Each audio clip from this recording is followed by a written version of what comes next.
Vai gravar. Oi. Deixa eu só fazer uma cabeça aqui.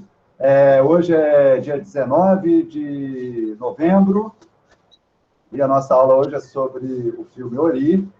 Eu também compartilhei com eles o livro do Alex Hatz, né, o Eu Sou Atlântida, que é um livro muito inspirador também sobre a obra de Beatriz Nascimento, que é um outro personagem, um ancestral, né, dos estudos e dessa militância, dessa democratização da academia. Liberac, com a palavra, que hoje ele é o professor aqui. Bom, boa tarde aí a todos vocês, né? Leonardo, como ele já falou, a gente tem uma amizade muito longa, criamos alguns caminhos, encontramos muitas vezes em diversos espaços, é uma pessoa que eu tenho grande consideração. Quando ele falou, pô, Liberac, preciso debater um pouco sobre uma determinada temática, aí eu falei, não, vamos então, eu vou vir aqui também conhecer vocês também da Escola de Cinema, né? Que eu acho muito importante para os historiadores do cinema e a troca que nós podemos realizar nessas produções, novas produções que virão no cinema brasileiro. Eu acho que vocês... o cinema, eu acho que nunca se acaba, ele fala assim, porque quem está dentro do cinema sempre tem uns baques, umas mudanças, né? Mas para quem está fora, o cinema é sempre algo renovador, que renova, que vem agora, né, esse filme agora que saiu agora do guerrilheiro, não é o nome dele? Marighella. Eu achei sensacional. Então, tem o cinema, às vezes, apresenta coisas boas, muitos bons documentários que me servem muito para a questão da escrita da história, né, para conhecer, para construir contextos históricos. Então, sempre tem uma troca muito grande entre a história e o cinema, tanto que tem especialistas nisso, né?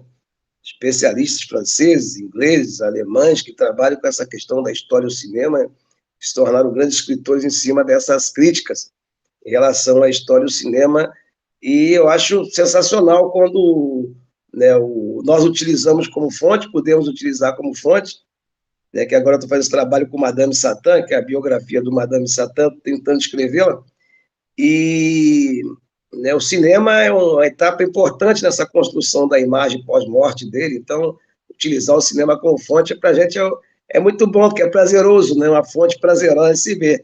Nem todas as fontes são prazerosas. Você vai lá, é um processo crime, a pessoa que matou outro, né? Agora mesmo eu orientei uma aluna que era só na lei Maria da Penha, é estressante, porque você só vê as famílias, né, brigando, né, e conflitos, então, e o cinema traz algo que você chama que é o poético, o artístico, mas muitas vezes também construído imagens a partir né, de acontecimentos, ou se inspirando em acontecimentos. Então, é uma troca muito grande que nós temos. Então, eu vou tentar contribuir no sentido de localizar um contexto histórico dessa obra e da pessoa que foi né, a Beatriz Nascimento, que ela nasceu lá nos anos 42, então ela é uma geração... Quando eu entrei na universidade, ela devia ter já uns 35 para 40 anos. Era uma pessoa de uma geração, talvez duas gerações, contando de 10 em 10, né? Era uma pessoa que já estava com 20 e pouco, quase 30 anos, quando eu a conheci. Né? E ela viveu pouco, que é uma pessoa que, né, chegou aí aos 50 anos, depois foi assassinada, teve um fim meio trágico nesse sentido, mas era até um fim trágico na luta contra a questão do feminicídio. Então, ela acabou sendo vítima do feminicídio na luta contra o feminicídio. Também é algo que as pessoas devem reconhecer e traduzir, né, para a atualidade, para esse movimento que tem né, essa grande energia do feminicídio, que os homens, né, muitos homens adoecem mentalmente, né, e cometem o feminicídio. São doentes mentais, geralmente, são pessoas, né, que produzem ideologias. Então, eu acho que a história dela serve para muitas coisas de hoje também, até a sua morte, tá? Então, comecei até pela morte dela, porque, para falar das coisas boas, para não acabar com a morte dela, eu já comecei com a morte dela para acabar né, para acabar falando das coisas boas dela. E ela teve uma trajetória brilhante, né, nesse Ori, nesse trabalho que ela faz, retrata um pouco esses estudos que ela fez, que ela entra na universidade, né, mais ou menos nos anos 70, 71, 72, então ela entra na universidade, e é quando a gente mais ou menos tá nos movimentos secundaristas, então ela já estava na universidade, nas poucas negras na época, na universidade, que a universidade até hoje ela tem uma pouca presença negra, né, principalmente no Sudeste, em outras regiões, em outros estados do Sudeste, como Rio, São Paulo, mesmo em Belo Horizonte, você não encontra uma concentração de negros muito grande nas universidades brasileiras, não. Mesmo aqui no Nordeste, que tem uma grande concentração de negros, talvez o FRB seja algo meio diferenciado, porque tem aí uns 60% a 70% de negros, né, nos cursos, concentrados nos cursos, que são cursos que, quer dizer, projetam profissões não tão, com salários não tão altos, como medicina, odontologia, veterinária. Então, esses cursos mais são a classe média, e a classe média no Brasil é uma classe média que tem a cor branca. Então, você não vê muitos negros, a não ser na discussão das cotas, do qual eles podem, de alguma forma, ter um acesso, e um acesso valoroso nesse sentido de trazer novos padrões de pessoas para as universidades. Eu estava defendendo isso e conversando com o ministro, e ele falou, eu falei para ele, não, mas a questão do você trazer esses grupos de outras classes sociais, não só pela cor, mas classes e experiências das pessoas são diferentes, isso traz também, pode trazer relações e concepções para a universidade que são muito interessantes, nesse sentido. Então, eu acho que a universidade hoje, como o Leonardo falou, está recebendo novos padrões de culturas, né? Mas a Beatriz era uma pessoa muito essencialista, né? Esse pensamento essencialista dos anos 70, depois vai receber uma forte crítica, esse pensamento essencialista é o que vai produzir alguns processos de identidade, de construção de identidade dela. Isso vai representar um pouco no filme, porque você vê bem, quando vai se trazer a questão dos ancestrais e da antiguidade dos nossos ancestrais, ela busca, obviamente, lá na África, né? Ela busca as imagens africanas, busca, né, os padrões africanos para buscar essa identidade ancestral. O paradoxo é que não existem outras identidades ancestrais possíveis na humanidade.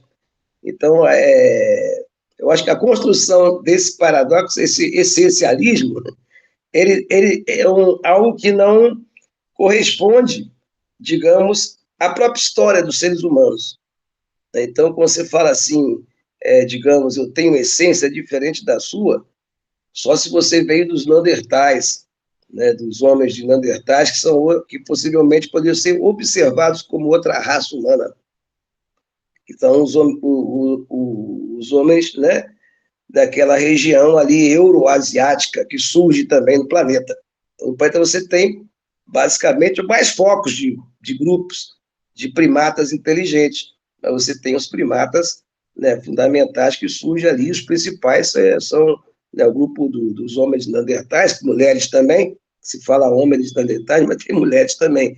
Então, esse grupo, que é um grupo euroasiático, ele poderia se colocar que era outra raça, né? Poderia se colocar como outra raça humana, porque realmente surge em outros lugares. Então, o mito de que também os humanos só surgiram em um lugar, etc., também ele se cai nesse processo, porque você tem, né, os mitos, né, tanto os nossos mitos, são os mitos judaico-cristãos, que colocam o início da humanidade em uma determinada região do planeta, né? Então, na região do planeta, que é ali, né, no Oriente Médio, né, e você tem esses mitos e outros mitos, dos chineses, dos indígenas, todos têm mitos, surgimento de seres humanos. Todas as pessoas têm mitos, surgimento de seres humanos. E esses mitos, na verdade, eles criam identidades específicas, mas são mitos, né, porque você só tem duas correntes fundamentais dos seres humanos, que são os neandertais, que vão desaparecer, que a antropologia arqueológica, né, coloca que eles não tiveram as condições de sociabilidade, na construção das coisas. Então, isso seria um dos patamares fundamentais do desaparecimento desse grupo, né, de primatas, né, homonoides, primatas de os Homo sapiens, né, que saem dali, surgem dali. O outro grupo é os africanos, e é o que nós somos. Dependendo da cor, nós somos os africanos. Então, isso aí talvez é a maior luta contra o racismo, é entender que todas as pessoas que estão aqui, dependendo da cor, eles são africanos, vêm da origem dos Homo sapiens africanos. Pô. Então, quer dizer, a discussão de raça, quando ela é essencializada, ela cria a identidade de que você seria outra raça mesmo. Então, isso aí, dentro da universidade, ela tem que ser discutido. Obviamente, os imaginários de raça, eles vão criar o quê? Vão criar o que nós chamamos, né, de discriminações. Mas são imaginários, não são elementos empíricos que possa ver na empiria, na realidade ontológica das coisas, que você possa ver no sistema de raças aqui, né, na atualidade. Tá? Então, quer dizer, isso é um elemento importante, que é a discussão do essencialismo. Essa é uma discussão científica muito importante que está sendo traçada. Obviamente, ela não acaba com o imaginário racial que todos nós acreditamos que temos, pelas cores diferentes, etc., pelas adaptações dos seres humanos à natureza. Mas os europeus também saíram dos africanos. Entendeu? Não tem como quebrar esses conhecimentos fundamentais, né, do desenvolvimento da humanidade. Então, eu creio que quando tiver um combate ao racismo, todo mundo compreender, as pessoas compreenderem que são da mesma essencialidade dos africanos, daqueles seres humanos, né, que surgiram naquele continente, né, que não foi e não segue o mito de Adão e Eva, nem nada, que é em outro continente, tá? E não é ali perto do Egito, não, é lá embaixo, lá na África do Sul, né, que tem a concentração maior de seres humanos, e mais ainda, possivelmente quase todos eles, pelos cadáveres encontrados, pelos restos mortais, né, das pessoas que nós encontramos milenares e milenares, sua maioria são mulheres. O que também é do mito da questão dos homens serem os primeiros, etc, etc. A maioria são mulheres que surgem, possivelmente até com 2 sexos, mas são mulheres com a estrutura corporal feminina, tá? Porque o segundo ia sair da onde? O terceiro, o quarto, ia sair da onde? Então, obviamente, possivelmente, a maioria do surgimento do ser humano tenham sido mulheres portando, né, na verdade, possivelmente até hermafroditas, mas são teorias que estão desenvolvidas. Então, essa parte que eu estou falando, que você falou, essa questão da identidade racial. Então, as identidades raciais são conflituosas, importantes, mas são imaginárias. Elas podem ser destruídas. A luta dela é que se destrua esse processo. Né? Isso é o antirracismo. Né? Quando nós nos constituímos e olhamos para outras pessoas e sabemos que somos a mesma coisa. É você olhar para a Mariana e olhar para a Marcela e elas saberem que elas são a mesma coisa. Não se enganarem frente a um detalhe de um órgão que é a cor da pele. Não se enganarem. Então, essa é a construção antirracista, né, que você talvez possa encaminhar outras coisas. Mas, naquele momento, o essencialismo, como é hoje, é algo muito forte. As pessoas têm esse processo de essencialismo e a Beatriz Nascimento também trazia aquilo naquele momento em que eles são, aquele grupo, aquela geração, são os primeiros a se organizarem enquanto movimentos negros, né, depois do processo, né, da ditadura de Getúlio Vargas. E você tem um movimento anterior, no Brasil, que vai mais ou menos de 1907 a 1937, quando Getúlio Vargas proíbe qualquer tipo de organização no país. Então, você tem a ditadura do Getúlio Vargas. Nesse período, de 37 a 45, você não vê nada, até os movimentos sociais, tudo são todos ou escondidos ou reprimidos, e muitos foram presos. Você tem todo um processo repressivo naquele período sobre as organizações sociais, né, que o Brasil vive em ditaduras, então não se surpreenda, não se vê a outra, tá? Você tem aquela ditadura e depois você tem um pequeno interregno entre 45 e 64, que você tem algumas votações, 2 eleições, e depois, novamente, você entra na ditadura militar. E é nesse processo que ela vai, obviamente, aparecer como algo importante, como uma pessoa importante, quando vai organizar os movimentos negros, participar dos movimentos sociais representativos das identidades negras, né, e vai construir toda a sua trajetória, entrando na Universidade Federal do Rio de Janeiro, né, onde ela fez história, onde ela produziu essas concepções que vão aparecer no filme, né, que ideologicamente seria o quilombismo, que ela chama de quilombismo, uma ação prática, né, que ela vai projetar a partir dos estudos que ela fez em relação a alguns quilombos, né, que ela observou, ou que ela... Quilombos não, remanescentes de quilombos que ela observou, ou documentos e bibliografia relativo, né, a quilombos históricos, né, do período da escravidão, do período ontológico da escravidão, né, que era o século XIX para trás. Então, depois você não tem, né, você tem remanescentes dos escravos, tem o pós-abolição. Então, isso é importante para entender o lugar que ela está, né? O lugar que ela está e o que é que ela está estudando. Então, ela está estudando, na verdade, isso e vai construir teorias do quilombismo. Como que é isso? Essas teorias do quilombismo que ela vai trazer, né, para a juventude, debater com a juventude, que ela era um ativista dentro da universidade. Então, ela já era uma mulher negra que se organizava ativamente no campo acadêmico. Então, ela era uma acadêmica, ela se propunha enquanto uma acadêmica, e uma acadêmica que voltada, inclusive, à concepção da criação, como o Leonardo falou, da criação artística que é o cinema, né? Não sei se eu estou falando, eu vejo o cinema como uma criação artística, vocês são os especialistas, não sei como vocês se veem, mas eu os vejo como grandes artistas, pessoas que estão projetando imagens, e ela também, utilizando da história, queria produzir determinadas imagens, principalmente sobre os quilombolas e sobre as religiões afro-brasileiras, né, que é as ramificações das religiões afro-brasileiras que ela vai também buscar. Obviamente, ela não é a primeira, você tem toda uma escola que vai fazer isso anteriormente, mas são escolas, na verdade, que são produzidas pela intervenção das classes, representantes acadêmicos das classes médias altas, ou dos grupos de estrangeiros que vêm para o Brasil. Então, você tem lá a imagem, desde o Nina Rodrigues, você tem imagens sobre os candomblés, você passa pelo Arthur Ramos, tem toda uma bibliografia incrível, né, incrível, que é anterior à formação da Universidade Brasileira, inclusive, você tem uma bibliografia incrível que vão retratando essas identidades, e ela vai buscar de uma forma, obviamente, do ativismo. Então, ela vai trazer esse cinema, que é um cinema ativista, né?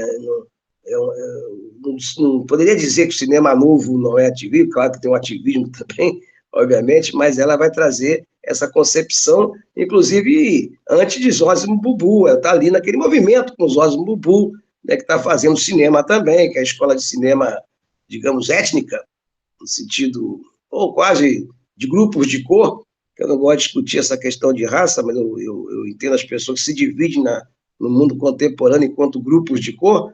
Então, ele é representativo desses grupos, um cinema que vai se produzindo enquanto identidade negra. Então, ela vai construir isso aí a partir dos dois patamares fundamentais da resistência negra naquele período, das identidades culturais, né, que é, obviamente, as religiões afro-brasileiras e as ações do quilombo. Tá?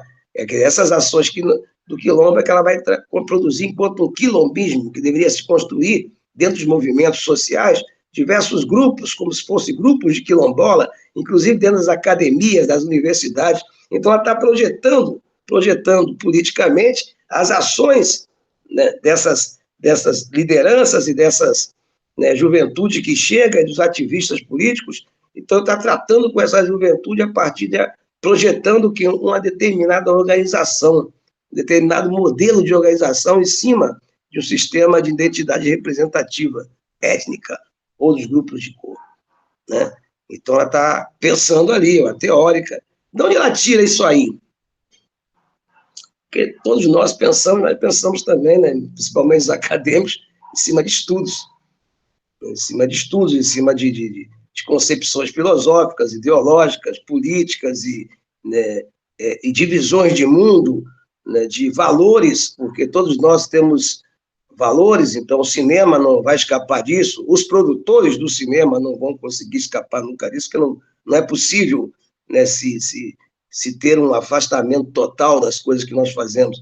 Então, entender os valores dela, entender, né, as concepções políticas e as formas de ver o mundo é fundamental dentro de qualquer construção cinematográfica, de análise da obra, né, creio eu. Então, ela tinha uma influência, obviamente, profundamente do sistema de pensamento do materialismo histórico. Tá? Ela pensava o mundo de uma forma centrada no materialismo histórico, que era o conhecimento que ela tinha, tanto no plano da praxe, das ações, da atividade dela no mundo político, no mundo dos estudantes, no mundo da juventude, né, no mundo da questão da produção da arte, no mundo da questão da produção da escrita, da literatura, né? Ela vai trazer, então, essa construção, essa influência do pensamento, na verdade, marxista. Como toda a juventude naquele período, uma juventude que vai dar uma guinada a concepções de esquerda, é uma juventude que vai se trazendo e vai se voltando para a abertura do mundo para as concepções de esquerda. Vocês estão me escutando? Estão me escutando bem? Agora, quando cai aqui, eu estou com a internet ruim. Essas concepções de esquerda que vão formular a identidade dela. O que é que o partido, o que é que os pensadores russos, os pensadores alemães pensavam? Que era a influência que ela tinha. Então, esses pensadores que não eram os africanos que estavam, né, influenciando ela no sentido, né, da construção de uma filosofia, mas eram, né, os pensadores alemães, os russos, né, e, de alguma forma, uma certa tendência francesa que ela também recebia ali da Escola dos Análises, na formação dela.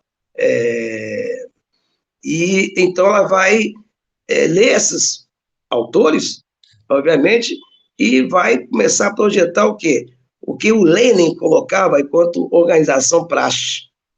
Porque naquele momento ela recebendo a influência da Segunda Internacional e da Terceira Internacional, que vai formular o pensamento dela. O que era isso? Eles achavam que a intervenção da praxe, a teoria da praxe, ela deveria ser internacionalizada, ou seja, os grupos sociais deviam se organizar internacionalmente para poder transformar determinado sistema. Então, se construir as internacionais, isso está sendo projetado lá no século XIX e vem vindo, até os dias de hoje, tá? Até os dias de hoje se projetou 4 internacionais, e essas 4 internacionais elas vão estar presentes nas escolas, nas universidades, nos sindicatos, no governo, etc., aquelas concepções formuladas na época pela Segunda Internacional. Então, ela projetava essa organização partidária, ela projetava na questão do quilombismo.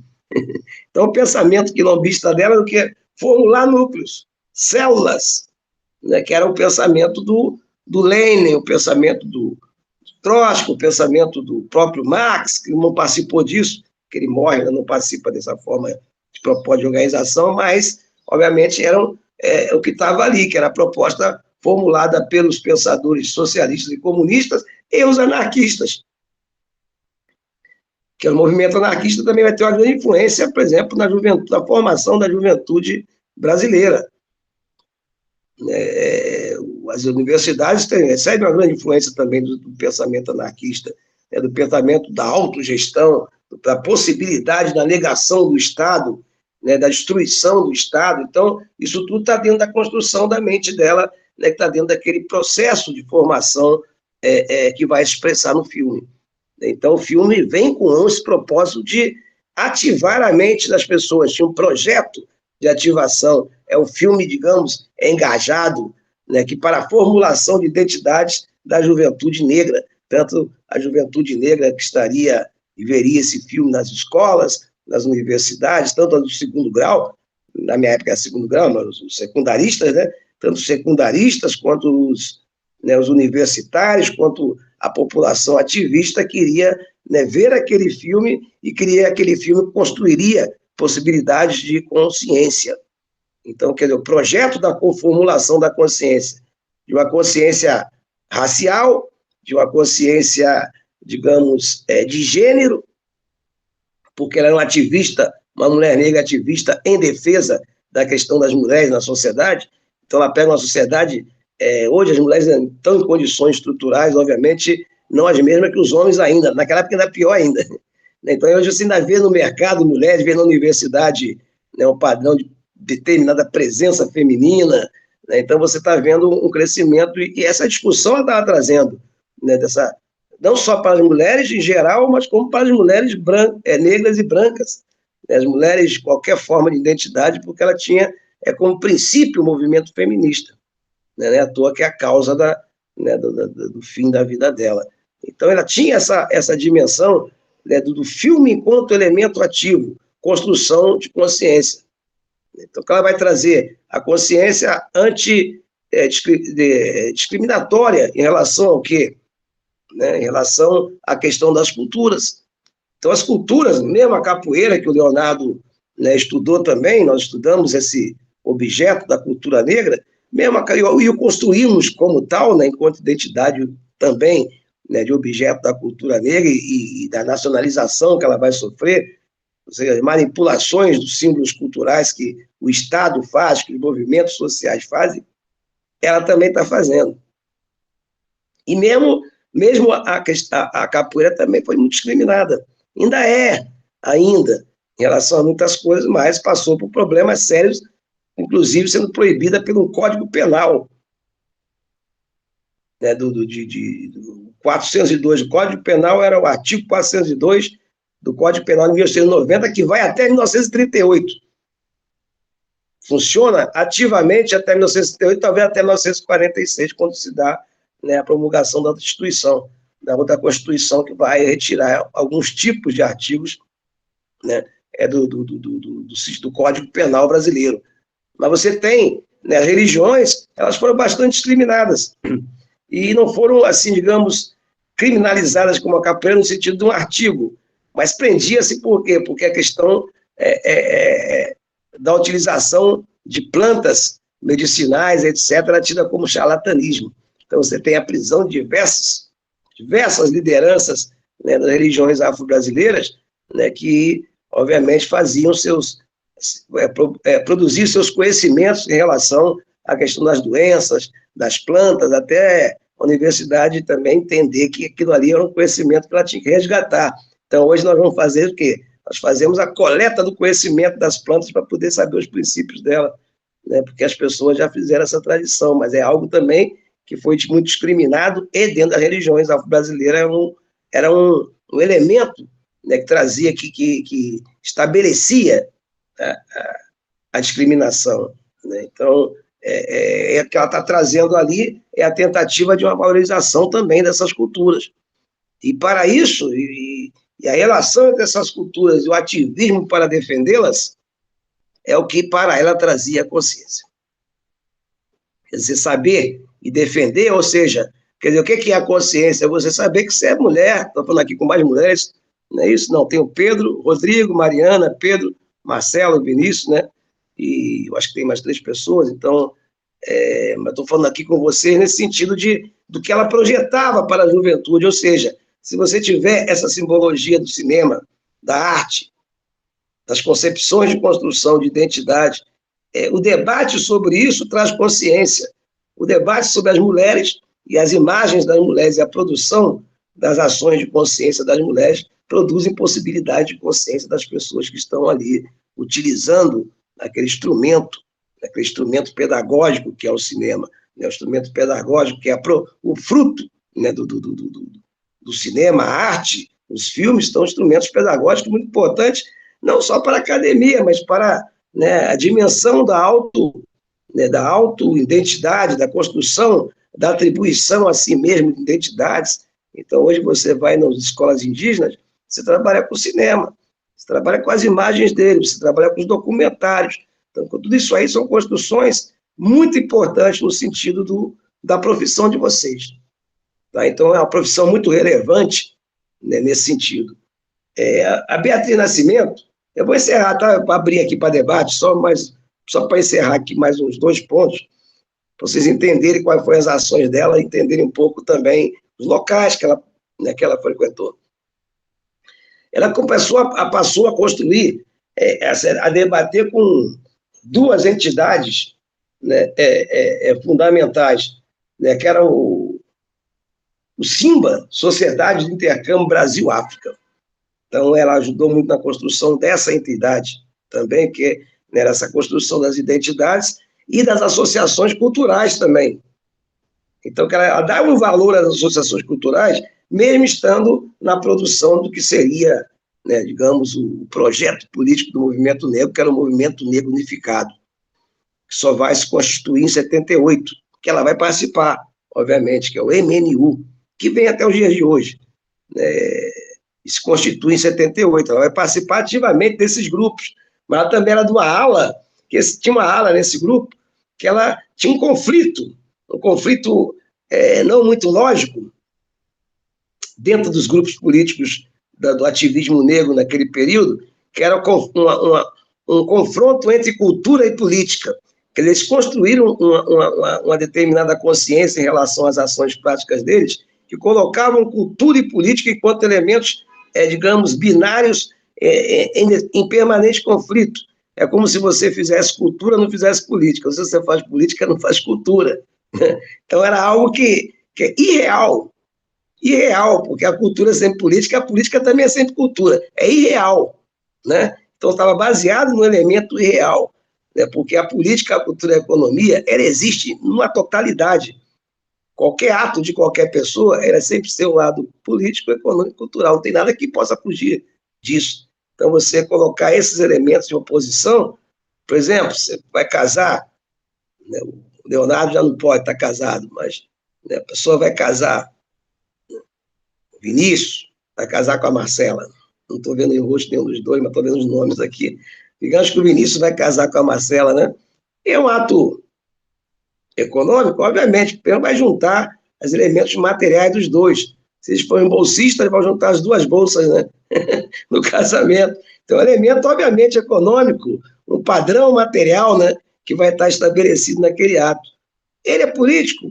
Só o casamento é uma política, mas você ainda vai ter que fazer a política das famílias, o sogro, a sogra, os tios, as confusões. Então, é um elemento da política familiar, né? É cultural? Pô, dependendo da forma que você escolher, a realização dos rituais do casamento é um elemento da cultura. Você é católico, sua família, não, tem que casar, mas vai lá na igreja, com véu, sem véu e tal, não interessa, tem que ir lá na igreja, né, estabelecer um padrão ali cultural de laços matrimoniais. Se você vai, digamos, no candomblé, lá tem o casamento, a coisa toda também. Se for nas religiões pagãs, chamadas de pagãs, né, etc., todos eles têm rituais. Então, é um elemento cultural. Então, esse conflito colocado naquele momento, nos anos 70, que dura até 85 novamente, basicamente, ou até 90, é um conflito que divide os movimentos negros no Brasil, de uma forma pautada em uma concepção metodológica totalmente desvinculada da objetividade, da realidade das coisas, como as coisas acontecem. Então, dos anos 90 para lá mudou, mas teve esse conflito, e ela, dentro desse conflito, ela se colocava um pouco ao lado da questão cultural, por isso que ela vai ao cinema.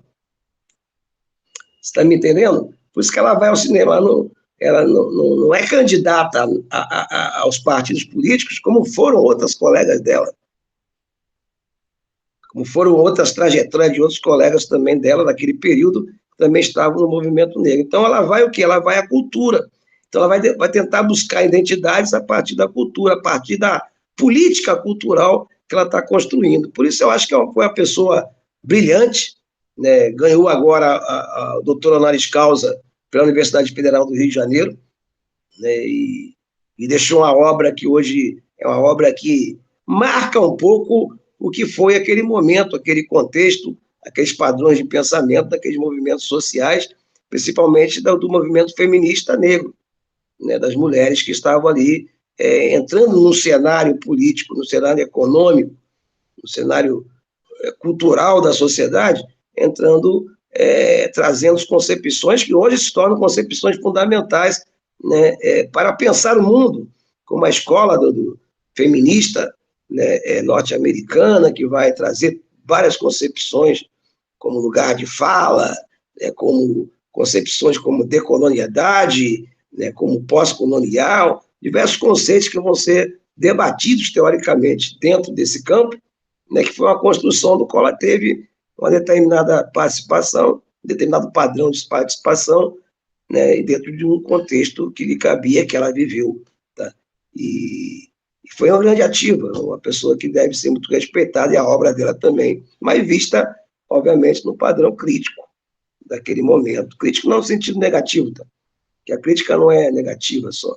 A crítica é no sentido construtivo, do entendimento da história, do cinema, do aporte dela do cinema, daquela escola que ela vem ali também, né, que está ali, né, que é a escola negra do cinema carioca naquele período, com os Ozzy Bububu, com todas aquelas pessoas que estão produzindo imagens importantes. Então, agradeço aí a atenção, né, de vocês, tá legal? E estamos aqui para conversar. Quem a gente quiser falar, fale o que quiser, a gente pergunta, debate, né, Leonardo? Leonardo aí dirige os negócios. Obrigado, Leonardo. Tá? É bate poder falar com a Escola de Cinema. Alguém gostaria de começar?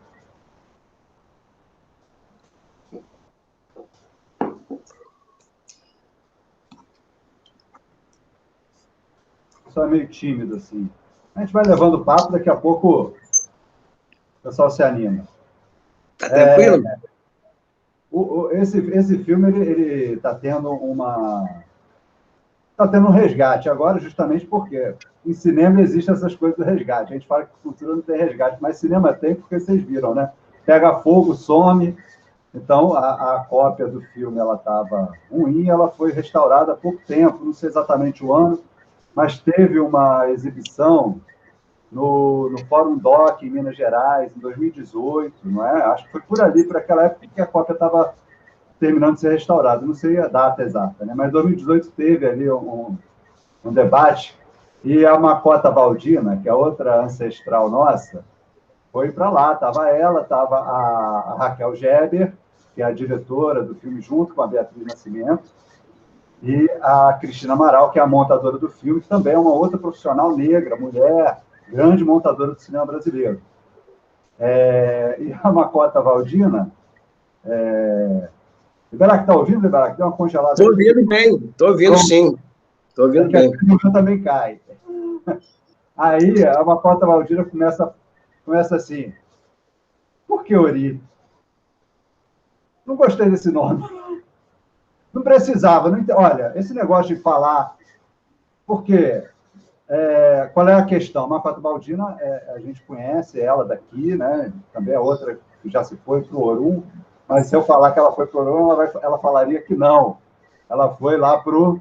Eu não sei como é que é o mundo espiritual em Angola. Mas ela tem uma militância, não é? Por essa dimensão da herança Angola em relação à herança Banto, que seria essa herança que a academia, né, desde lá do Nina Rodrigues, teria abraçado.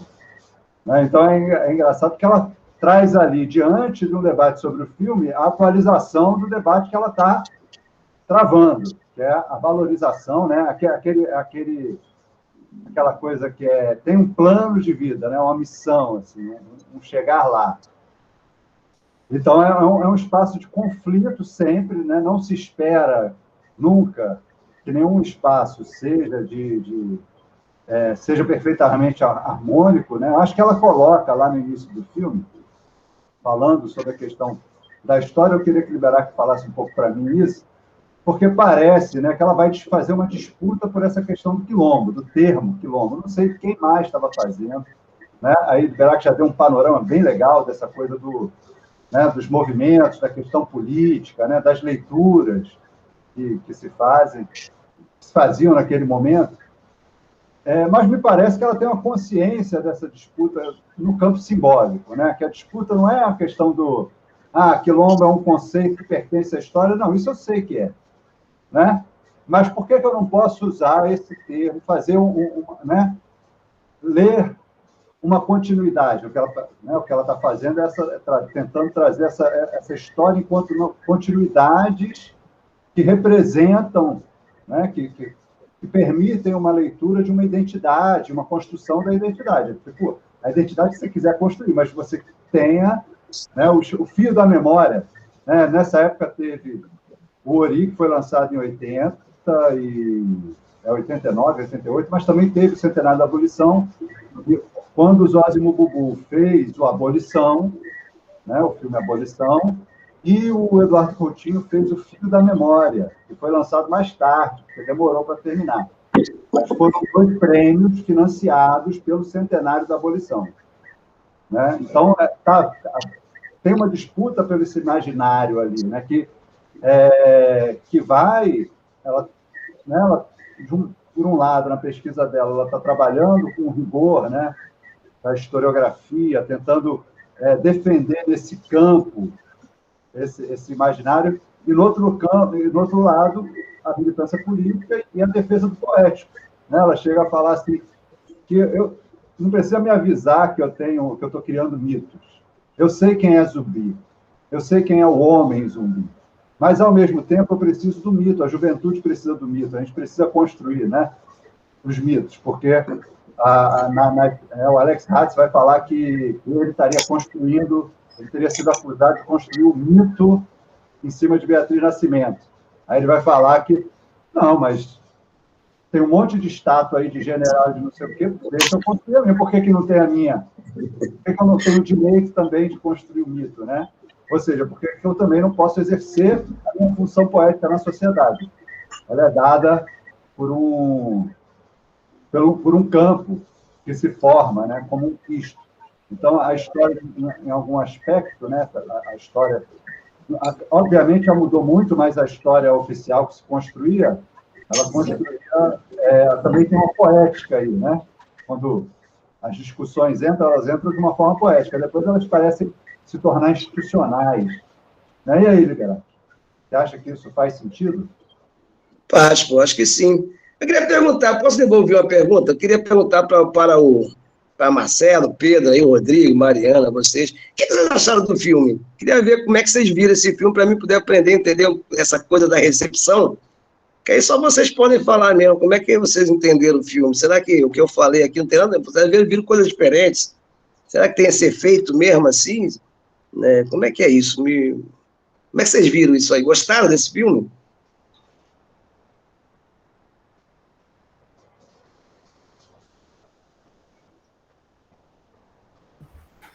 Olha, eu assisti o filme, não foi nem nesse componente de agora, né? Assisti num outro componente, né? Outra matéria, né? E assim, recebi esse filme muito bem, assim, né? De ter, né, tanto como registro, né, historiográfico, né? Das questões dessas idas, né? Dos encontros, né? Nas palestras, né? Com o movimento negro, as movimentações do partido também, né, como esses registros, mas também como esse olhar poético, né, para essas questões, né, do Ori, do Aquilombaço, né, as imagens que traz também são imagens muito tocantes, então foi um filme bem importante, assim, eu achei um filme bem legal, assim. Pô, bom que você gostou. Bom, eu sempre achei chato assim, no início, depois comecei a compreender ele, mas sempre achei assim pesado quando eu via. É sério, estou falando aqui, eu não sei, não está gravando, mas não vai passar para ninguém, né? Tem grande respeito pelo filme.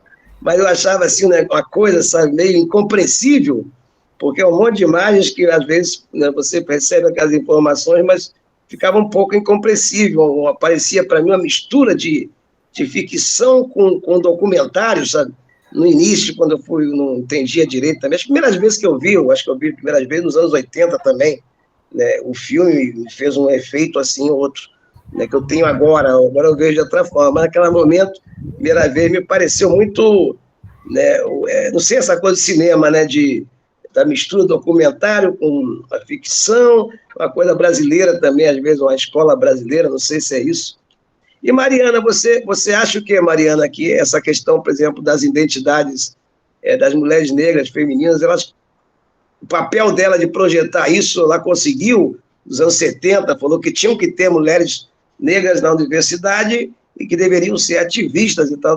Você acha que isso, esses projetos que ela incorpora dentro do cinema dela e da prática dela, você acha que chega, né, a vocês, jovens, né, nos dias de hoje.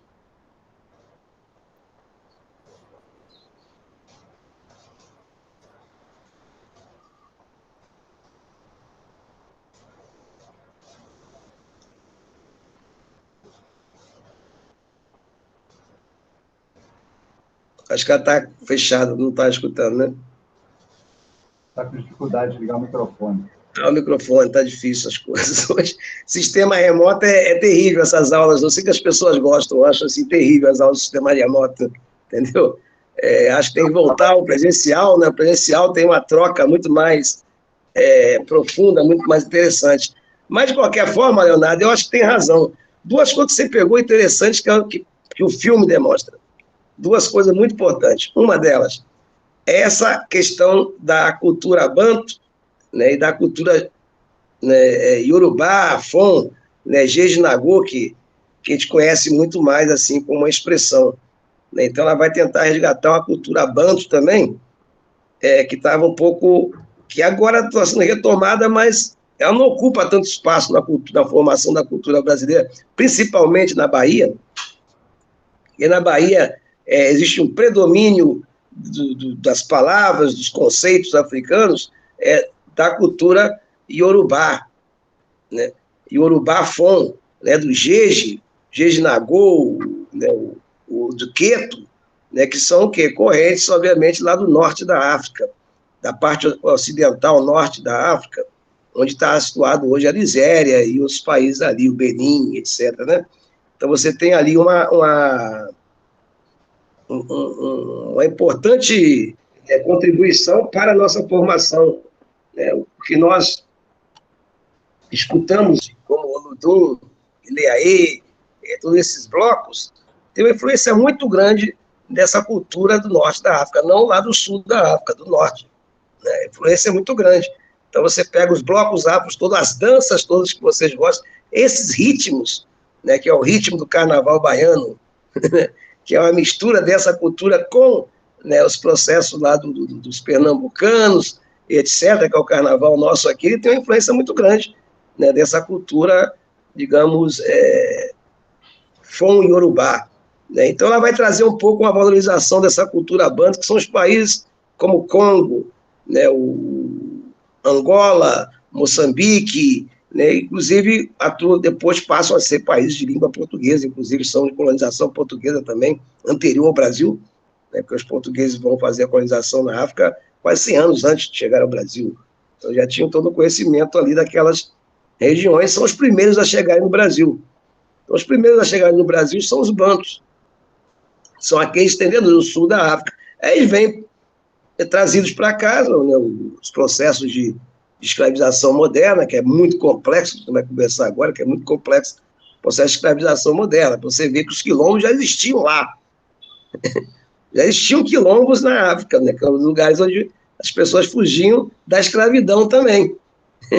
Também tinha que ter fuga, porque eles estão escravizando lá já tinha a cultura do quilombo, que não é uma questão do Brasil, você está entendendo? Então, ela também vai demonstrar isso, que existia uma ligação desses quilombos com essa cultura do período, né, da escravidão, que em África, que vai começar também a ter o quê? Os fugidos da escravidão, porque as pessoas, antes de vir para cá, eles tentam fugir lá, né, são os fugitivos, os grupos que entram em confronto de guerra, né, contra os outros grupos que vão escravizá-los. Então, é uma complexidade imensa que ela vai trazer nessa concepção de quilombo, que ela não consegue, obviamente, chegar às condições da pesquisa nos anos 90, 2000, etc., que hoje já são muito mais avançadas. Entendeu? Mas ela também projeta isso. Então, quer dizer, a importância dela é a projeção. Quer dizer, vocês podem projetar uma escola de cinema, né, que só vai aparecer enquanto elemento daqui a 40 anos, enquanto, né, formação, tá? Mariana, fala aí, Mariana. Fala aí, eu estou aqui no celular, se você puder falar. Se não quiser, bota aqui que a gente lê, não tem problema não. Lê aí, Leonardo, para a gente o que ela colocou aí, por favor. Ela colocou aqui no chat. Eu acho que essa projeção dá certo. Na questão das mulheres negras, a representatividade é sempre importante. Acredito que, na época, poderia ser visto como algo distópico, mas hoje já é uma realidade, ainda que sejamos minoria. Que levantou a mão aí, o Gabriel, né? Gabriel, então ela concorda, né, com esse protagonismo nessa construção, né, esse processo, que é uma coisa importante, fala-se muito, né, foi uma reivindicação já, um chamariz, um se ligue na gente, né, quando a gente começou a comemorar aí a liberdade da escravidão, e os negros foram os primeiros a dizer, né, comemorou lá na hora, depois falaram, gente, a liberdade da escravidão não foi uma doação, foi uma luta onde o negro foi protagonista. Então, a gente fica parecendo, o governo brasileiro abriu bolsa, não sei o quê, né, agora mais mulheres, leis. Tudo isso é um processo de construção que demora e que tem uma história, não é? Então, quando chega o governo tal e consegue e conquista, a gente acaba marcando aquele momento, mas a gente não pode perder essa noção, que foi uma construção de anos, né? E ela está nesse lugar. Gabriel, não é? Quer colocar alguma coisa aqui? Opa, boa tarde, professor. Boa tarde. Professor Liberato também. Eu peguei em relação a uma fala sua, né, do Banto, né, da nação Banto, e me marcou bastante também quando no documentário, no filme, né, fala sobre a língua Banto, né, Intu, a relação de pessoa para pessoa, como os homens se comunicam e se conhecem entre si através dessa raiz, né, e de como até a própria palavra quilombo, né, é de origem Banto, né, que representa a memória, né, o território dos antepassados, e a simbologia de cada indivíduo é o poder, né, cada indivíduo é o quilombo, né, essa ideia de coletivo, isso está muito marcante no filme, né. Na questão também, acho que outra coisa que me marcou foi quando ela fala sobre o Ori, né, a cabeça, assim, do destino, né, cabeça como uma entidade, né, até pelos povos iorubás, né, e outra coisa também foi quando, acho que no final, né, que passa aquela imagem simbólica, assim, dos mangues, né, que fala da orixá Nanã, da ideia de morte e vida, né, tudo começa através da terra e volta para a terra, né, esse ciclo aí é muito forte, né, simbólico esse documentário. É a cosmovisão, né, que o filme produz, né, Leonardo? A cosmovisão, ou seja, ela traz um pouco a cosmovisão africana, que a gente hoje discute o conceito de cosmovisão, que nós temos, o mundo ocidental tem também suas cosmovisões, né? Então a gente tenta resgatar um pouco essa cosmovisão, ou seja, como que aquele determinado grupo vê o surgimento dele, vê os outros, vê o surgimento do universo, vê o surgimento das coisas ontológicas que estão ao seu redor, né? Como que se explica isso? A explicação, né, que hoje a academia dá também, né, que constrói uma cosmovisão também, cosmovisão acadêmica do Big Bang, da construção do universo enquanto elementos de uma grande explosão, de um grande movimento, né, e esse universo em expansão, ou seja, talvez o acadêmico mais importante nisso tenha sido, né, o Einstein, e era sensacional, que ele pensava as grandes categorias, as grandes coisas, as dimensões gigantescas que ele conseguia pensar, né, essa dimensão que pode se trazer para o cinema também, né, pode se colocar no cinema, que é a dimensão da cosmovisão da totalidade, de como as pessoas veem a totalidade das coisas, né, veem o universo, e inventam ou constroem, né, concepções de quem fez, explicações de como foi feito. Isso é fantástico, assim, material para um filme, né, de como foi feito, né, que as pessoas imaginam, diferentes grupos humanos, né, imaginam como as coisas foram feitas, né, os arquétipos. Então, os bantos, eles produzem uma cosmovisão muito interessante também, inclusive próxima, mas diferente, por exemplo, dos iorubás, dos fons, né, as cosmovisões deles, alguns elementos diferenciados, mas existe uma certa unidade africana, eu acho, na construção do aspecto de cosmovisão. Quando se fala assim da cosmovisão africana, no começo eu fiquei muito pé atrás, né, Leonardo? Falei, pô, qual a visão africana? A África é um continente imenso. Mas qual a visão africana é difícil, né, ter. Mas depois eu comecei a achar que realmente é muito próximo, porque a questão da cosmovisão, a questão da percepção dos ancestrais, da percepção de... Né, e eu acho que a expansão da humanidade a partir dos grupos africanos, eles começam a criar cosmovisões que vão se estendendo. Né? Então, acho que a questão quando Jung fala, pô, tem um arquétipo aí da humanidade, cria arquétipo, mas eu acho que é a produção da unidade da humanidade que vai criando essas cosmovisões que não se diferenciam muito, são muito próximas. Né? É sempre a construção do mundo dos invisíveis, então todos eles constroem o mundo dos invisíveis, né? Então as cosmovisões constroem o quê? O mundo da realidade, digamos, que nós entendemos como material, e constrói um mundo invisível, um mundo metafísico, ou seja, o mundo físico e o mundo metafísico. E esse se espalha por todo o planeta. Né? Todo o planeta cria isso. Você pegar, por exemplo, os povos indígenas aqui, eu estava conversando com um colega norte-americano, mas que trabalha na Colômbia, ele vai até fazer uma palestra, até convidar vocês, tá? No final eu vou falar disso.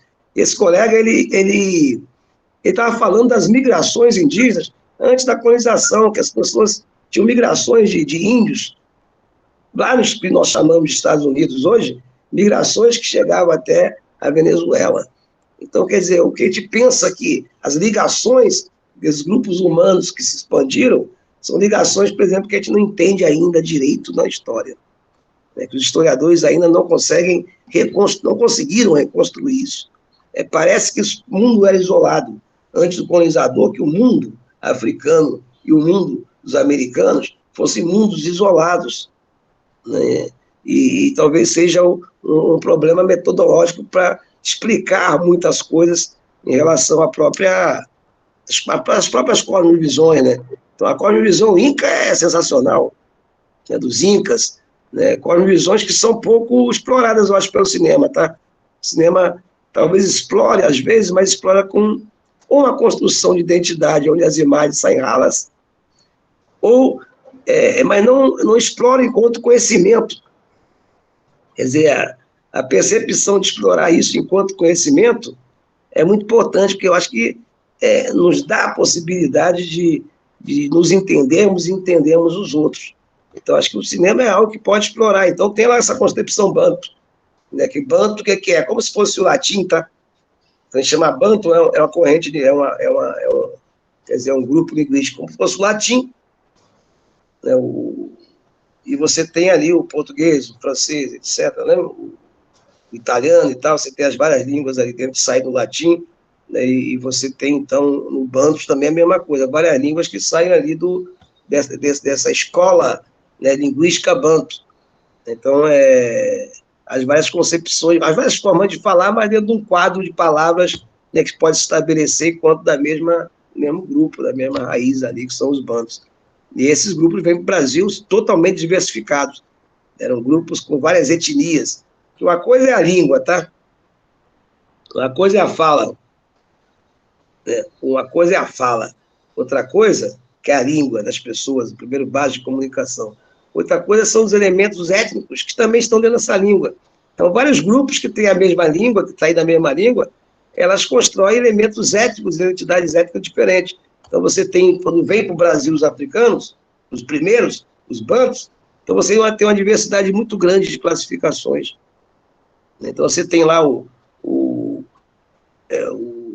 Igolo, você tem os Angola, você tem uma série de classificações. Dentro do grupo dos Congo, você tem diversos, né, grupos também, diversas etnias, né, que conformam aqueles estados, porque eram reinos. Então, quando chega nos bantos, você não vai encontrar todo mundo por a tribo, pulando, nada disso. Essa construção é uma construção que o cinema deve recuperar, porque não é nada disso. É como se você encontrasse o selvagem. Então, o cinema, a crítica ao cinema, você percebe que a construção do selvagem, o cinema constrói, participa dessa construção, né? Dessa visão ocidental de que os seres humanos que lá estavam, que são os africanos e os indígenas daqui, eles eram selvagens. A concepção de selvagem É só ler o Lévi-Strauss, mas o Lévi-Strauss, quando ele fala lá, quebra com essa concepção de homem selvagem, todo mundo tem que ler um pouco isso, porque né, senão você entende que não entende que as pessoas estavam organizadas em exércitos, tinham reinos, construções arquitetônicas, pontes, armas, quer dizer, eram reinos. O Congo era um verdadeiro império. Por exemplo, tanto que os filhos do rei do Congo, o Congo faz um acordo com o rei de Portugal, e os filhos do rei do Congo vão todos estudar em Lisboa. Isso está no início do século XIX. Todos vão estudar em Lisboa, pô, são todos estudados e tal, isso lá no século XIX. Porque tem um poder africano que não foi, obviamente, escravizado, né, que escravizava os outros grupos étnicos.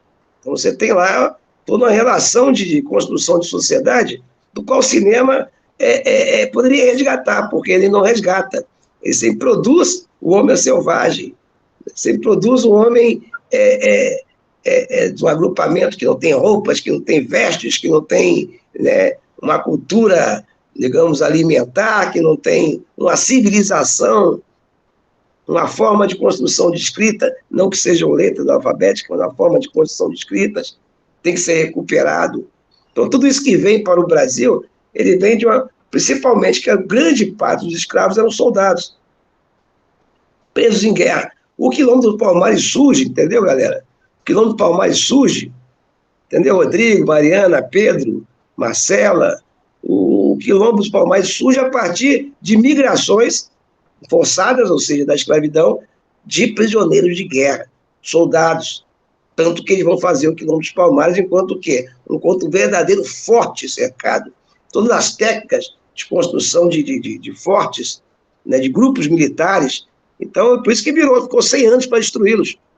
Eles tinham todas as técnicas de luta, de formação de exército, né, de técnicas de organização, né, de combate, de defesa, de formas arquitetônicas, né, que vão fazer a proteção, os cercos e tudo, vão fazer a proteção daqueles quilombos que chegam ali, naquela época, milhares de pessoas.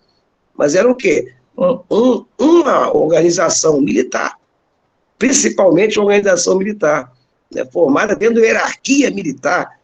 Então, isso tudo vem de lá, dos bantos.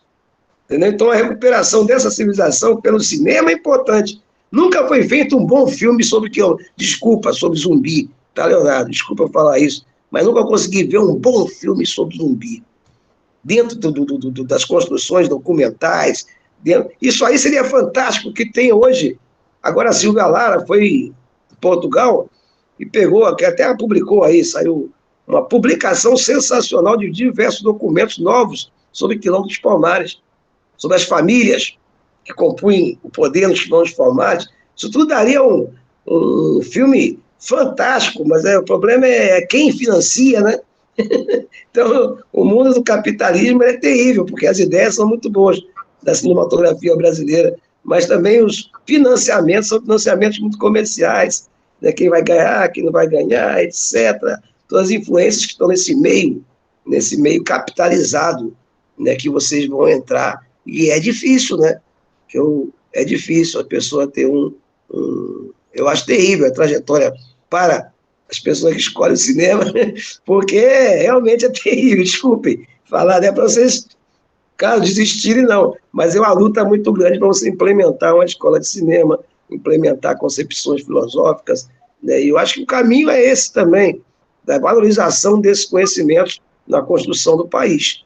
Eu acho que trazer o outro grupo, que é o grupo dos Yorubás, dos Reis, que também eram todos impérios, todos os grupos organizados enquanto monarquia. Quer dizer, quando os europeus chegam na invasão, né, e divisão do continente africano, se chama o retalhamento, né, do continente africano, que os europeus em Berlim, se encontram em Berlim, dividem o continente africano e vão ocupar esse continente de forma armada, né, na segunda colonização, chamada segunda colonização, depois da Primeira Guerra Mundial, né, que vai acarretar a Segunda Guerra Mundial, que tem tudo a ver com a Segunda Guerra Mundial, tá?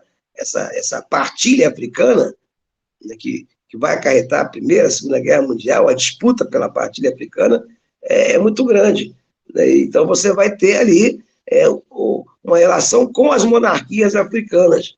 Tá? A maioria da população africana, quando se encontra na colonização, ela já está organizada com a mesma forma que os europeus, em que? Em monarquias. Então, isso aí é importante ser resgatado. Pô, não tinha muita roupa, não dava muita roupa, porque também é o calor daquele, né? Pô, a Europa é quente pra caramba, fria pra caramba. Você vai estar lá em Angola, você vai botar um monte de pele, né, em cima de você, como as monarquias faziam, né? As monarquias, tanto dos europeus do sul como do norte, se vestiam com aqueles trajes. Eu ia lá, era outro tipo de poder de representação também, de beleza, que tem que ser recuperada, né? Esses elementos da cultura, que eu acho que o cinema é um espaço sensacional nessa conversa com a história, nessa conversa com a antropologia, com a sociologia. Eu sinto falta disso no cinema, entendeu, Leonardo? Eu sinto falta. Eu sou uma pessoa que tem a mania de ver filmes. Vejo todos, até as porcarias que eu achei enlatado, tudo eu vejo. Não vejo igual vocês ali, eu estava vendo com um colega da cinema, ele falou assim, tá vendo, ó, erro de continuidade, olha lá o erro de continuidade. Eu falei, pô, peraí, eu quero ver o filme. Você ficar falando agora, toda hora tem um erro, tem um negócio e tal. Tudo bem, então esse olhar técnico, eu vejo mais como realmente um admirador da arte, tá? Mas tenho grande admiração pela escola do cinema, né, pelos que vocês fazem, né, tenho grandes esperanças na construção de novas escolas cinematográficas no Brasil, geradas na geração de vocês, na geração pós-ditadura, né? Sucessão, na geração, né, espero que não voltem, né, viver uma ditadura, uma experiência que nós vivemos, eu e o Leonardo, que vivemos basicamente toda a juventude na ditadura militar, que é péssimo para as cabeças humanas, não tem vantagem nenhuma, tá? Não tem nenhuma vantagem viver na ditadura militar, a não ser que você for filho de general, ele roube e deixe o dinheiro para você, do resto, né, ou defenda as suas propriedades e tal. Então, a vantagem pode ter essa, ou são só, né, desvantagens culturais, desvantagens, né, na construção dos seres humanos, né, na compreensão da diversidade humana. Então, isso aí eu acho que o cinema tem um papel importante, papel mais importante no sentido de divulgar isso do que a própria historiografia, que as pessoas não leem, entendeu? Em todo mundo, o país não está lendo todo dia. Primeiro que tá, até para comer está difícil, quanto mais para ler. Então, a pessoa vai comprar livros, os livros são caríssimos atualmente, né, e muitas vezes incompreensíveis, né, porque trazem uma linguagem muito dentro da disciplina, né, da disciplina. Então, livro sobre cinema é dentro de uma disciplina, sobre história é uma disciplina, né, então o alcance dessa disciplina fica longe de determinado grupo, né, então, e o cinema eu acho que pode trazer, eu acho que isso que a Beatriz Nascimento buscava, que é esse cinema enquanto instrumento de consciência, enquanto instrumento de debate, enquanto instrumento de busca, né, de tentativa de resoluções para os conflitos humanos, né, que hoje é um resgate muito grande em relação a essas categorias de raça, classe e gênero, que são as categorias problematizadoras mais importantes hoje em todo o planeta. Todas as academias todas estão discutindo essas questões. Então, vocês têm as questões dos pensamentos matemáticos que vão penetrar, né, nesse campo, na questão da teoria dos conjuntos, como se vai se relacionar, né, esses conjuntos, que é raça, cor e classe, e tem problemas sérios nessas divisões que partem de uma visão, não que não possa ter feito, mas que parte de uma visão profundamente matemática, da intersecção entre as coisas, né, e nós, na humanidade, das artes, estamos tentando também entender isso, como trabalhar com isso, como dar um salto de qualidade em relação a esse tipo de percepções hoje muito valorizadas na sociedade, né, como tentar buscar essas relações para que, né, tenha uma mobilidade social. O que as pessoas buscam é uma mobilidade social, então, para que, né, as questões de gêneros sejam, né, caminhem para a possibilidade de mobilidade sociais, tanto para os homens quanto para as mulheres, para a questão das liberdades sexuais, né, a questão dos grupos de cor, chamado comumente de raça, mas a questão do racismo em si, né, como é que vai ser esse combate antirracista, como é que se dá isso, como é que o cinema pode participar, como é que vocês, enquanto intelectuais das artes, podem participar, né, a questão das classes sociais, que hoje está naturalizada, se naturalizou. A pessoa ser pobre parece que é natural. Você passa na rua, tem um cara no meio da rua, ele não te criogeniza, porque ele pode estar todo sujo, comendo uma lata, você está passando, você naturalizou a miséria, naturalizamos a pobreza. Eu acho que o papel tem uma concepção nisso, ou de cristalizar essas concepções de naturalização, ou desnaturalizá-las. Então, o que vocês escolherão? Como é que é a questão das diferenças sociais nos filmes de vocês, né? Como é que vai naturalizar as diferenças das classes sociais, vai entendê-las enquanto elemento do conflito? Como é que é? Então, são perguntas que eu deixo para vocês aí, né? E agradeço muito, Leonardo, essa oportunidade de poder conversar com certeza com pessoas que serão muito importantes na construção, né, da escola cinematográfica da UFBA, né, que é uma escola nova, nesse sentido do conceito de construção do cinema, né, regional. É uma escola nova também, então, e vocês têm os estudantes, né, que daqui a pouco serão novos cineastas. Eu acho que tem um papel importante da continuidade da escola, né, dessa continuidade das opções, né, de uma escola cinematográfica que possa debater, né, com os elementos interdisciplinares, construir concepções interdisciplinares, sem perder a identidade, obviamente, do cinema. Né, porque a interdisciplinaridade é importante na construção da própria disciplinaridade, que o cinema também é o cinema, então você não vai se perder no mundo, né, que é a sua formação, é a sua construção, é a sua contribuição, né, que você vai dar às gerações, os próximos que virão. Né? Então, eu espero que o mercado possa possibilitar a vocês, jovens cineastas, que o mercado possibilite chances, condições. Então, também uma luta no campo do trabalhador, tá? Vocês também são trabalhadores, então, no campo do trabalho, como é que vai se trabalhar?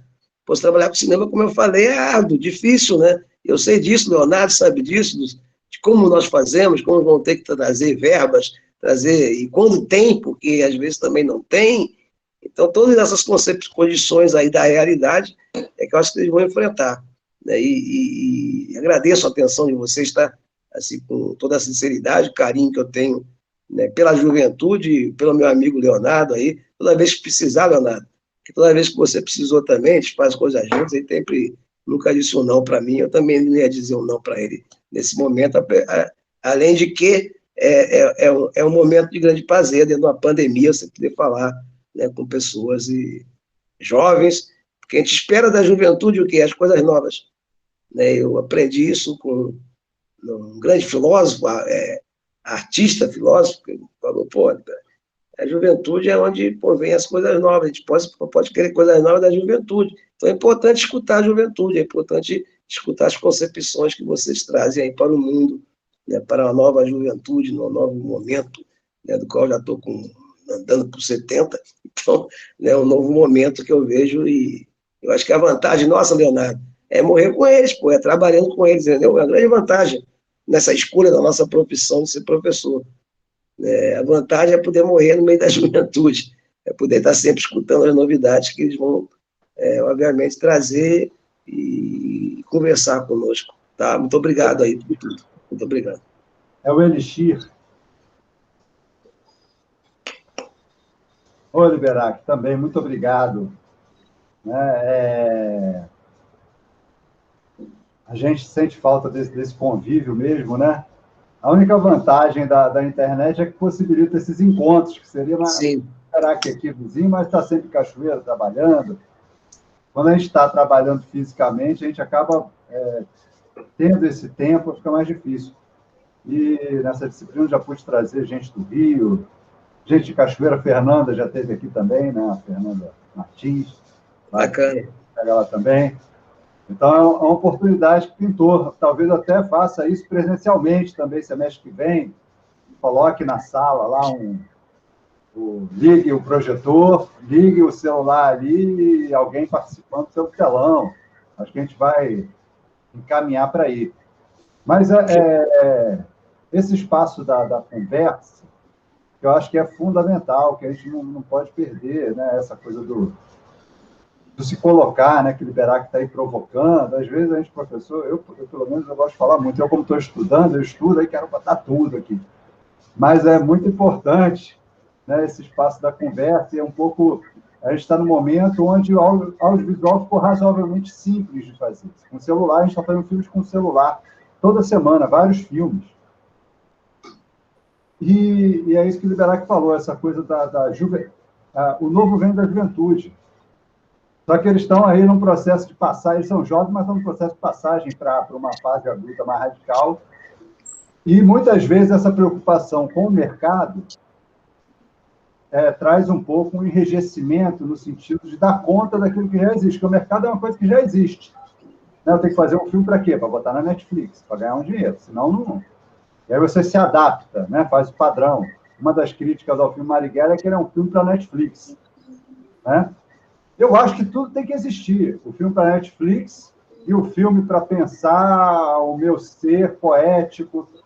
Mas o que eu estou incentivando eles é que esse pensar poético, essa coisa sem parâmetro inicial, eles têm que aproveitar muito como um espaço de exercício, porque a poesia é treino, e como um espaço desse momento onde você ainda não está tendo que dar conta dessas demandas de mercado, né, que nem sabe se virão.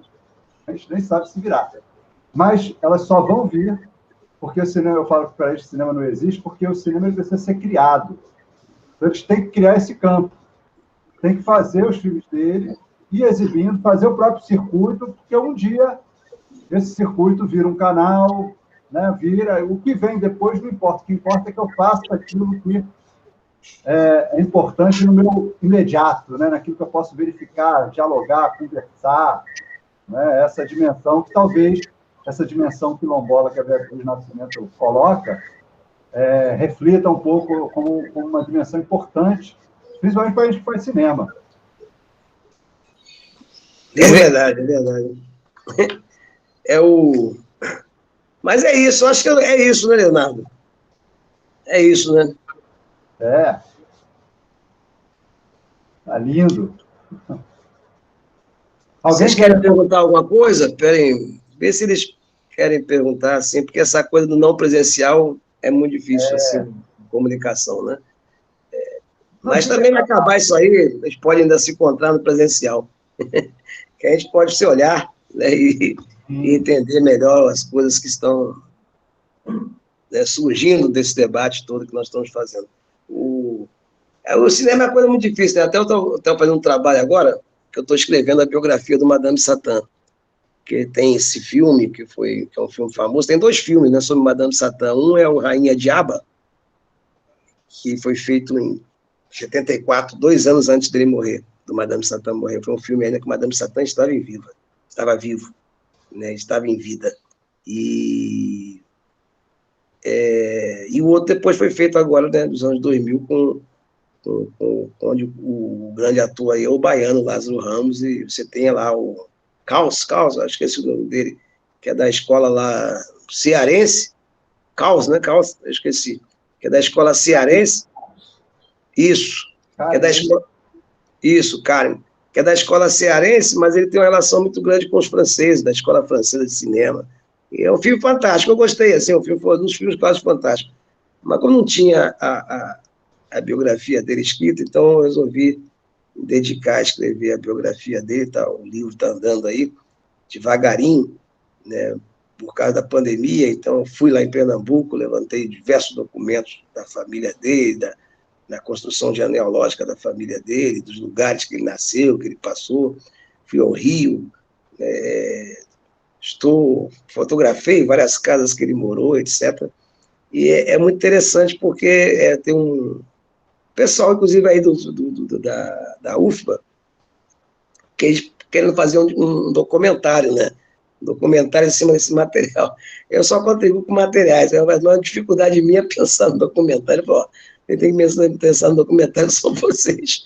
Eu não consigo pensar em documentário, que eu tenho aquela cabeça para escrever. Então, eu vou escrevendo e vocês vão fazendo em documentário. Mas vai ser legal, uma experiência legal de algo que vai trazer, talvez, uma demonstração documental, né, desse personagem, uma dessexualização dele, porque nossas cabeças parece que o cara só tinha sexo, era um sexo ambulante.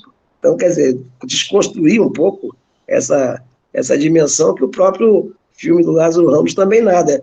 Dá uma dimensão muito, digamos, marginalizada a coisa. E quando você vai pesquisar sobre ele, sobre as pessoas que viveram na época dele, que o conheceram, você vai ver que os comportamentos e as concepções são muito diferentes. Então, acho que o livro, eu acho que pode trazer mais isso, aprofundar mais essas concepções, tanto que ele tinha as normativas dele, né?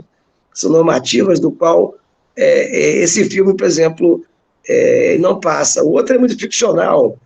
O Rainha Diabo é um filme muito ficcional que bota o personagem, bota o próprio Madame Satã enquanto chefe de morro, de guerrilha, de coisa. Não, ele não fez nada disso. Então, é ficcional.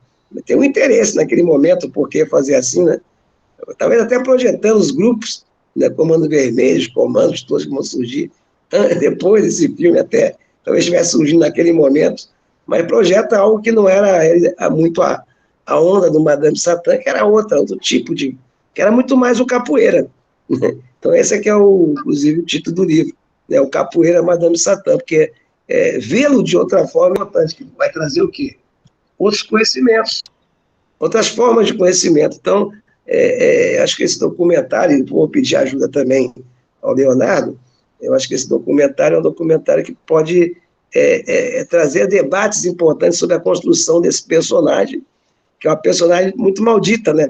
Que agora a Fundação Palmares queria botar ele para fora, né, de personagens negras, já quer mudar o nome de Fundação Palmares para a Fundação Princesa Isabel, que é as loucuras que estão acontecendo no país, né? Então, mas eu estou dentro desse bojo aí de uma conversa um pouco com a análise desses trabalhos, enquanto fonte histórica, enquanto possibilidade de se entender a representação dele, inclusive vida no final de vida, e depois entender um pouco a representação dele no pós-morte, que é uma representação que vai ser buscada aí pela escola cearense de cinema, se eu posso falar isso, porque ele está falando de besteira, né? Mas como ele é do Ceará, falando da escola cearense, mas nem sei se isso existe, tá? Me desculpe aí os especialistas, então eu estou inventando uma coisa para o cinema, que mesmo para o cinema não existe. Escola cearense, né?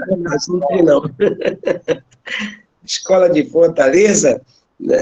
Escola não tem, né? Então não sei se tem, mas são coisas aí que vão ser analisadas, inclusive, no livro, né? Que vai ter uma relação bastante próxima quase crítica cinematográfica nesse capítulo do livro que vai estar, né, em foco os dois principais trabalhos cinematográficos sobre Madame Satã. Então, também a história também dialoga com vocês. Então, acho que o propósito meu e do Leonardo, que eu acho que é esse o principal, que a gente possa ter uma troca aí entre, né, a construção do cinema, a construção da história, da historiografia brasileira, né, o cinema enquanto fonte, do cinema enquanto um processo de crítica, de construção de visões, né, de metodológicas da pesquisa. Então, são várias trocas que podem ser feitas, né? Então, espero que vocês façam, né? Os jovens aí façam, né? Façam. Tá? Eles vão fazer aí, tem um exercício final que eles vão fazer, vão entregar. Eles vão se reunir em grupos e vão procurar nas disciplinas que eles estão fazendo também. O tema é livre, eles podem fazer o que quiser. Mas uma das ideias é essa, procurar em outras disciplinas trazer temas, né, que possam ser trabalhados. É aquela coisa que o pessoal acha que é malandragem. O cara fala, a mesma disciplina eu faço o mesmo trabalho para duas disciplinas. Não, isso é interdisciplinaridade. Assim como esperar que o aluno chegue com todo o texto lido na aula, é bom, a gente espera que um ou outro, mas a gente sabe que o aluno tem 5 matérias, tem 3 livros para ler por semana, tem que fazer comida, tem que não sei o quê, tem a vida dele. Então, a gente tem consciência também, né, que se eles não chegaram agora, de repente, com o filme visto, o livro lido, que é o que eu falo para eles em toda a aula, né, o material está todo lá na pasta, e com calma, essa conversa está aqui gravada, o livro está aí, o filme está aí, são temas. A gente não vai esgotar eles em uma aula, quer dizer, não existe nem essa coisa de aula, né? Aqui é um bate-papo, onde a gente instiga, a gente quer se instigar coletivamente, e espero, né? E tenha instigado, com certeza, Liberar que é uma personalidade que me instiga, né? Pelo percurso, pelos temas que ele estuda, pela informação que ele traz. Então, eu fico instigado, dá um ânimo. Vai chegando no final do semestre, a gente vai ficando meio desanimado, meio cansado, mas dá um ânimo. Falei, pô, olha quanta coisa que eu tenho que estudar. Olha, eu fico pensando já no ano que vem. Vou fazer por aqui, vou fazer por ali. Mas é isso, é procurar os caminhos. Vocês estão numa universidade, numa terra maravilhosa, conhecendo gente maravilhosa, com oportunidade de, daí, se alimentar para produzir o mundo que virá. É isso aí, é isso aí. Posso me despedir, que eu tenho aqui uma outra... Vamos lá. Tá legal? Eu tenho uma outra atividade aqui, que essa atividade de 1 às 3 é uma atividade que agora eu entro em outra, que é a reunião, que aqui começa outra atividade. Obrigado, então, tá, adorei aí, tá,